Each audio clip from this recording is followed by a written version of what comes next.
This is J'Ba Fofi, a giant spider cryptid that is said to dwell deep within the Congolese forest. In the dense forests of Congo, there are some areas where local people avoid going at night, and they even avoid saying their names.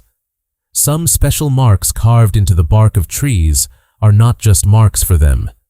They are a warning that has been passed down from generation to generation.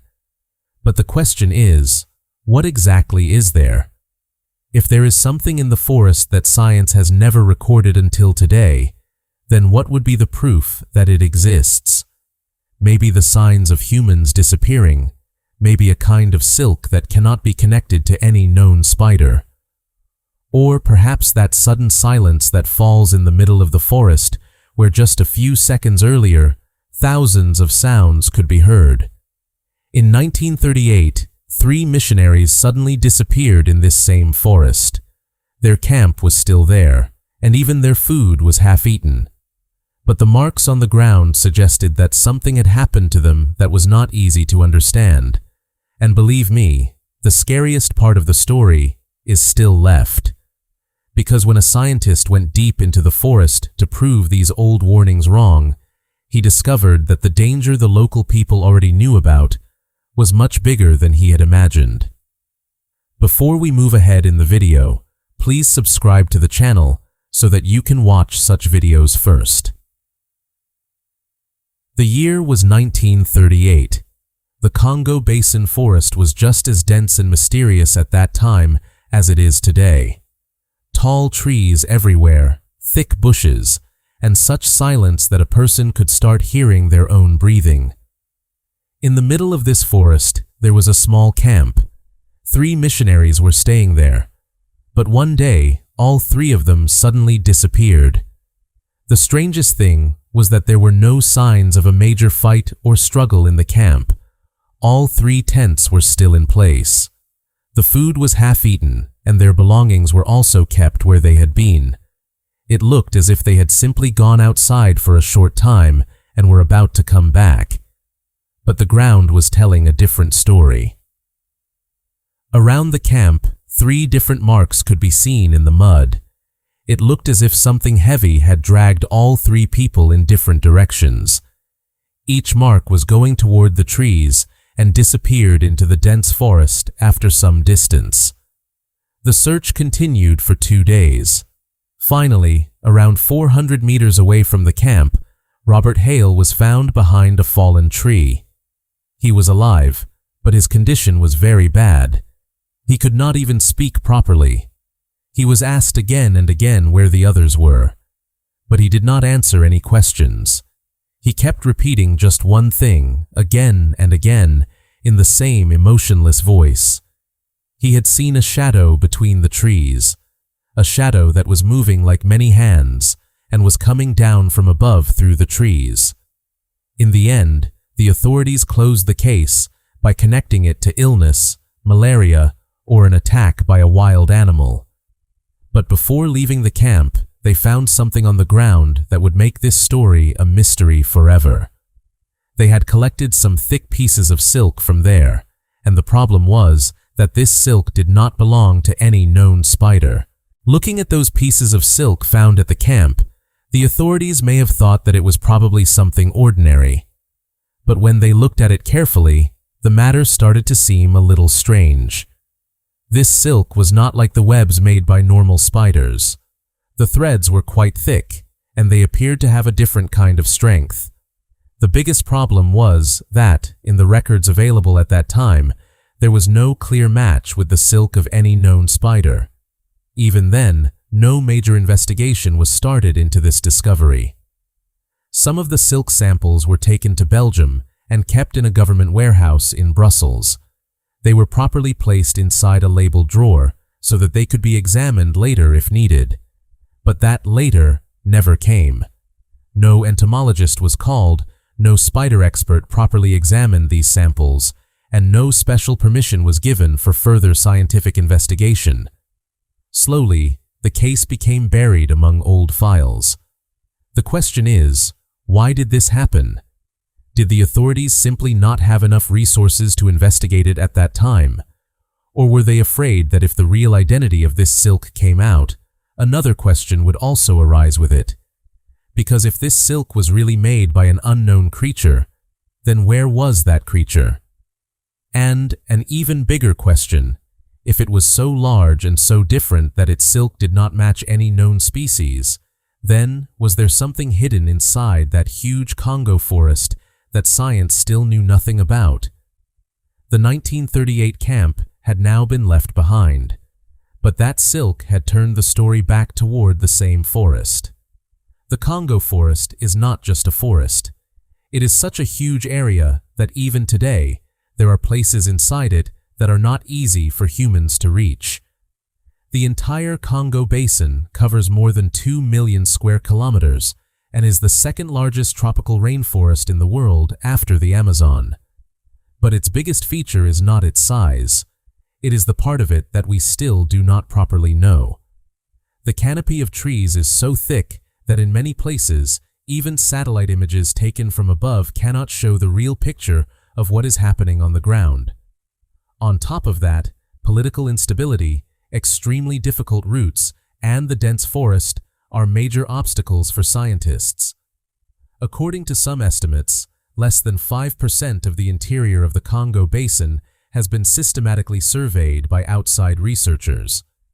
That means a very large part of it is still a place where unknown river systems, thick canopies, and land exist where no Western scientific expedition has ever reached. And this is not just imagination. There is an old example of this, the okapi. Local people in Congo had known about this animal for a very long time, but in the Western world, their claims were treated for years as an exaggerated story. Then, in 1901, the okapi was officially recognized by science. Something similar happened in 2012 when scientists officially described a large monkey species called the lesula. This means that even in an area that had been researched for quite some time, science found an animal it had never known about before. And even today, new species continue to be identified in Congo. So the question is not whether a new species can be found in Congo or not. The question is, could there also be something so large that people have been seeing it for centuries, while science is still unaware of it? For the Baka and Mbuti communities living in the Congo forest, the forest is not just a place to live. They have lived among it for generations and understand even its smallest details. Which sound is a sign of danger, which path is safe, and which place should be avoided. These are things they learned not from books, but from generations of experience. Among these old warnings, one name comes up again and again, Jbai, also called J'Ba Fofi or J'Ba Fofi in different places. It is said to mean a very large spider. Now, the interesting thing is that many details in the stories coming from different parts of the forest are the same. These areas are hundreds of miles away from each other. So the question is, if these were just stories, how did their descriptions remain so similar?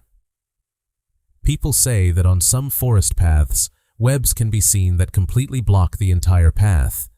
They are not like the thin and shiny webs we see around our homes or gardens. Their threads are described as white and rope-like, so thick that it becomes difficult to believe what you are seeing at first.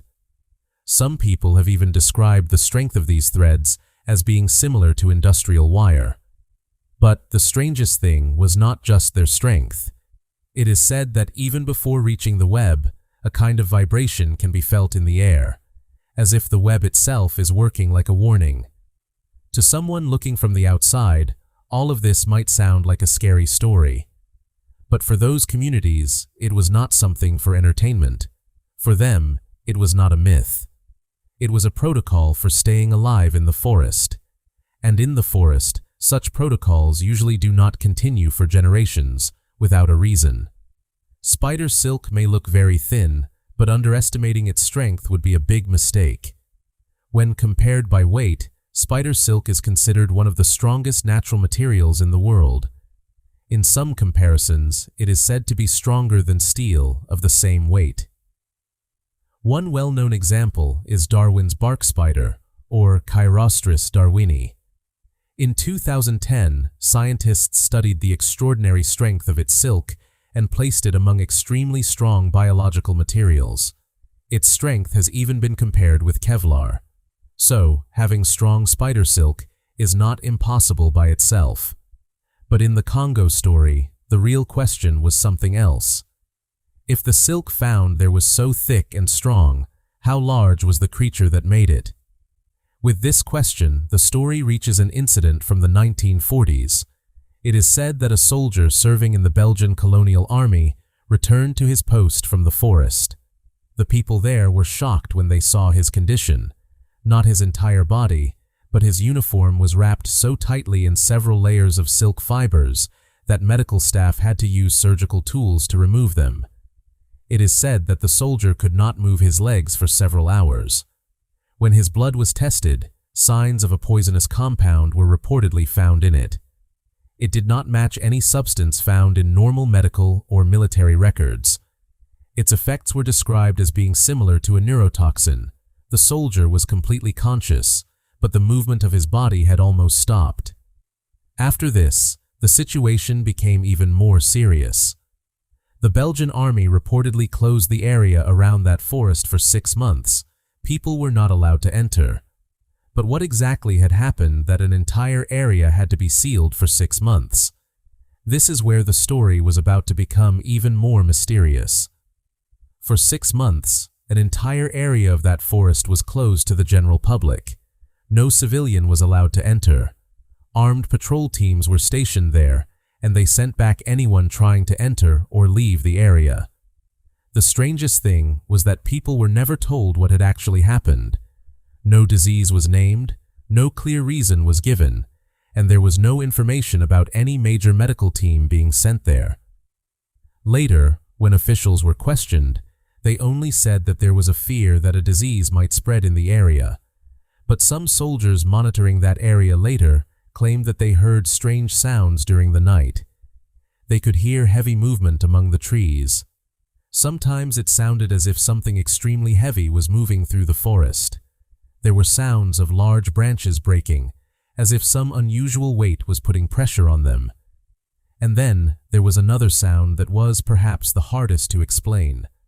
According to one statement, the sound started like a human voice. But slowly, it ended in a way that did not sound human. But there is no clear answer to these things in the records. After Congo became independent in 1960, the records from the colonial period were researched several times. The problem was that many of the records were incomplete. Information was missing from some files, and many documents had not even been properly recorded. There is an administrative note about the 6-month quarantine, but it does not explain why the area was actually closed, and the original file that could have contained the complete information was not available for independent investigation. So, there was no answer in the documents, but the people living inside the forest had no records. They had rules, and the reason behind those rules was slowly about to come to light. The people living in the Congo forest did not have just one story about this creature. They had rules, and breaking those rules could mean putting yourself in danger. Some old incidents connected to Baka communities describe monkeys suddenly being found fallen from trees. There were no major wounds on their bodies, no signs of a fight, no clear bite marks. But around their bodies, there was such a thin layer of silk that it could not even be seen at first glance. Some bodies were said to look like they were slowly decaying around the edges, while the inside had become almost hollow. These incidents were described as being similar to the way a spider uses enzymes on its prey to break down the tissue from inside. Then, a small child disappeared from one village. After a long search, torn pieces of his clothes were found on the ground. Nearby, there was a large pit-like mark. The footprints there were said to be wider than human feet and much deeper than the tracks of normal animals. A trail of what looked like several footprints was leading toward a part of the forest that villagers had been warned for generations never to enter. They also had some rules. Never set up camp near fresh silk. Threads found close to the ground could mean that the path was being used for hunting. Do not travel at night while carrying raw meat. They believed that enzymes on the silk and chemical signals coming from the meat could attract the creature. And most importantly, never walk alone. It was said that this creature waited not for the whole group, but for the person who fell behind. But the biggest warning was silence. If the birds, insects, frogs, and crickets all suddenly become quiet at the same time, understand that something is nearby. And if you see two diagonal lines on a tree with one straight line underneath, do not stop there. Just turn around and go back. Several years later, some hunters reached the same part of the forest while following an injured wild boar, a place where the local people had always warned them not to go. They thought that perhaps the animal was hiding somewhere in that area. But after going a little farther, they saw an open area. At first glance, the place looked like a normal clearing, but as they came closer, they realized that something was not right. Several large trees around the area had been pulled out of the ground. Their roots were sticking out, as if something extremely heavy had pushed them aside and made space for itself there. Thick silk threads were spread between the trees at different heights, and those threads were not holding only the remains of animals. There were human remains there too. In some places, structures that looked like unfinished cocoons could be seen. In other places, the bones were completely clean, as if the flesh inside the body had been destroyed through some kind of chemical process. The surprising thing was that the prey had not been kept separately according to size or species. A small animal or a large one, a human or a wild animal. Everything had been gathered in the same place. That was when the hunters understood something. This was not an old hiding place. Some of the silk still looked fresh. That meant a hunt had happened there recently. And if the hunt had happened recently, then whatever had done it could not have gone very far. It could come back. The hunters did not try to take anything from the place. They left without looking back. Later, it was said that two of them never spoke about the incident again. Both settled near the edge of the forest and never returned to that area. After that day, the clearing was completely restricted, but to the outside world, it was just another story. Because the people who went into the forest to search for that creature, many of them never came back. And now, a man was about to enter that forest who wanted to investigate all these stories himself. His name was Thomas Avery. Thomas Avery was not an ordinary man. He was a trained arachnologist, meaning a scientist who worked with spiders and studied their behavior. He had spent around 15 years doing field research in the forests of Southeast Asia and South America. During that time, he had seen many large and dangerous spider species up close. His work was not limited to identifying spiders. He had studied the strength of spider silk, meaning its tensile properties. He had also worked on the venom and hunting methods of large spiders, such as Theraphosa blondi, also known as the Goliath bird-eater. He knew how spiders attacked from hiding and why their bodies could not grow beyond a certain size. So, if there was anyone who could understand how possible or impossible a claim about a giant spider like Jbai really was, Avery was one of those people. But his fellow scientists were divided into two groups. Some people took the reports connected to Jbai seriously. They believed that so many different incidents could not simply be ignored. Others believed that all of this was folklore, mistaken identification, and stories exaggerated because of fear in the forest. Avery read the arguments from both sides. And then he decided that instead of making guesses, it would be better to go into the forest himself and see. He arrived in Congo and was ready to follow the rules of the local Baka people. Travel only during daylight, stay away from the old warning paths, and avoid every place that people had warned them not to enter. A Baka guide named Anasi was with him. Avery thought that his scientific experience would keep him prepared. But only a short time after entering the forest, he saw a web, and for that, even his entire 15 years of preparation was not going to be enough. Moving deeper into the forest, Avery and Anasi finally reached the place where a web was spread between the trees, and Avery stopped for a few moments when he saw it. The web stretched for about 3 meters. It was nothing like an ordinary spider web. The threads were so thick that they looked like industrial fishing line. In the faint light coming from above, they also had a strange shine. Avery did not try to touch it with his hand first. He took out his machete and struck the outermost thread of the web. The blade bent. He could not believe it. He struck again with all his strength. This time, too, the silk did not break. It stretched, moved backward for a few moments, and then almost returned to its original position. Avery examined a small sample of the silk with his portable equipment. The results were even stranger. It contained protein chains that were connected with trace metals such as iron, manganese, and zinc found in the soil. That meant this was not just silk. It looked as if some creature was adding minerals to its silk to make it stronger and more flexible. If a material like this could be created in a laboratory, it could bring a major change to structural materials.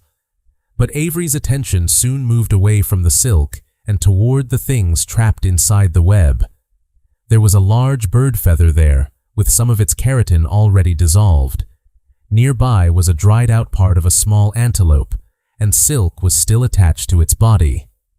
Near a tree, they also found a torn piece of cloth, a human shirt. Avery placed 3 motion cameras around the web. The first camera recorded something that left him silent. Outside the web, something slowly moved that was thicker than a human arm. The second camera showed strange rhythmic vibrations in the web, and the third camera, it showed only static. The camera housing was broken, and its entire mounting bracket had been pulled out of the tree. While examining the web, Avery's wrist accidentally touched a part of the silk. The next moment, he felt a strong burning sensation. Later, analysis showed that active digestive enzymes were present on the surface of the silk. That meant this was not just a web used to catch prey. If a creature became trapped in it and could not move, the silk could begin affecting the tissue of its body. But the real danger had not appeared yet. Avery and Anasi went even deeper into the forest. Suddenly, they felt that the air had changed. Then, one by one, the sounds of the insects began to disappear. Within a few moments, the entire forest became unusually quiet. Then, a heavy sound came from above. It was not like the sound of a small branch breaking. It sounded as if something extremely heavy was making its way through the trees. The branches above began to move, and the movement of the leaves spread from one place to another. Avery pointed his flashlight upward, but nothing was clearly visible in the darkness. The next moment, something heavy fell down from above. The ground shook. Even the nearby trees and leaves trembled. When the dust and leaves cleared, there was a spider standing in front of Avery, and even for him, it took a few moments to understand what he was looking at. Its many legs were spread in different directions. Its body was almost the size of a human torso and covered with thick, black hair. 8 eyes were visible at the front, and when the flashlight fell on them, they shone with a golden glow as they looked directly at Avery. Avery had seen large spiders before. Their behavior was usually straightforward, either attack or run away. But this time, something different happened. The spider threw a strand of silk toward Avery. It hit his shoulder, and his shirt immediately began to burn. Anasi pulled him behind a tree, but the spider did not attack again. It simply watched them, and then slowly moved back into the tree canopy. Later, Avery realized this was not an attack. It was only a test. It had observed their speed, their reaction, and their coordination, and now it knew about them. The biggest revelation, it was not one spider, but a colony. After leaving that place, Avery followed some of the marks he found. The ground had been badly disturbed in several places. Further ahead, he saw several large trees fallen in the same direction. At first glance, it could have looked like the effect of a storm, but the condition of the roots was telling a different story. They had been pulled upward and outward. It looked as if some very large creature had needed space above. Under the fallen trees, Avery found a passage in the ground. The passage was about 4 feet wide, and its sides had been reinforced with soil and thick silk. Warm air was coming up from below. This was not the air of an empty cave. Something was alive down there. Avery went down, and as soon as his light reached inside, he understood that the local people's warning was not wrong. It was simply incomplete. Inside, there were more than 40 large silk sacks. Each one was about the size of a large pumpkin. They were attached to the walls and ceiling with thick silk. Several sacks had already burst, and small creatures had come out from inside them. In some places, there were marks of freshly torn silk, and several small passages were leading toward the surface. That meant this was not just a place to live, it was a nursery. The new creatures were being sent in different directions so that there would not be too much crowding in one place, and their hunting area could continue to expand. Then several small shapes came out of the darkness. They were not fully grown yet, but they were still large enough to kill medium-sized prey. The most frightening thing was the way they moved together. They were changing their formation at the same time, as if they knew exactly who had to go where. But then Avery's foot hit something, an old boot. Nearby, there was a broken camera lens, and beyond it, human bones. Avery started counting, and after some time, he stopped. There were remains of at least 4 people there, maybe even more. The meaning was clear. Avery was not the first human to come here. Avery's return, and the evidence disappears. Avery somehow managed to get out of that place, but even getting back was not easy. It took him 3 full days to find a way out of the forest. He was badly dehydrated. The burn marks and blisters on his shoulder caused by contact with the silk were still there. Even so, he had managed to save some physical samples with him. If these samples really proved what Avery had seen, it could have been a major scientific discovery in the world of spiders. But after reaching the base camp, he found something he had not expected. The camp had already been searched. The memory cards were missing from the backup storage. The field notebooks were scattered across the ground, and some of them were completely gone. But the strangest thing was his satellite communicator. It was not just broken. It had been deliberately disabled in a way that required knowledge of how it worked to turn it on again. The question was, who had done this? And an even bigger question came up when officials reached his camp within just a few hours. The nearest settlement was almost a full day's journey away. Avery's communicator was turned off. And yet, the officials came directly to him. They removed him from the area, citing environmental protection rules. They took his samples. They took the photos. They also took the motion camera footage. The field notes, too. Avery was not given any paperwork. He did not receive any reference number. They did not even tell him when he would get his belongings back. And after that, no one contacted him again. Officially, the government of Congo denied the existence of Jbai. It was described as folklore or mistaken identification. Later, in some places, another claim also appeared, that a scientist named Thomas Avery was not even a real person. But the most convenient thing about this story was this. The evidence Avery could have used to prove his claim was no longer with him. It was in government custody. The final question. Why is the forest still not giving us an answer? If we connect the entire story together once again, several questions come forward. There have been claims of silk samples being found in some areas, with a protein structure said to be different from that of normally identified spiders. Some independent collectors and researchers have also reported unusual silk in the more accessible areas of the Congo Basin.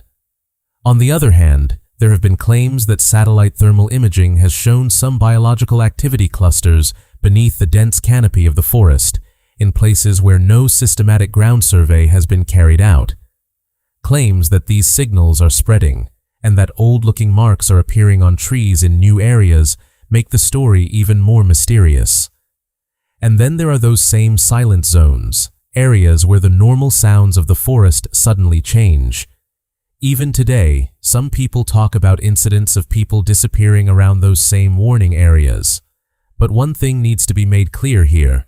Connecting all these things together and saying that Jbai definitely exists would not be scientifically correct, because the Congo Basin itself is so huge that we still know very little about it. The area covers more than 2 million square kilometers, and outside researchers have systematically studied only a very small part of its interior. History also tells us to be careful. The okapi was accepted by the scientific world very late, even though local people already knew about it. In 2012, a new species like the lasula was scientifically described. And if we look outside Congo, the saola of Southeast Asia is another example that was scientifically confirmed very late. So perhaps the final question is not whether science has recognized Jbai or not. The question is, have we even seen enough of that forest to make a final decision about what is inside it? Because new marks are appearing on the trees, the areas of silence are changing, and the forest, it is not waiting for us to believe. If you enjoy such mysterious and unheard stories, then subscribe to the channel right now so you can watch the next story first.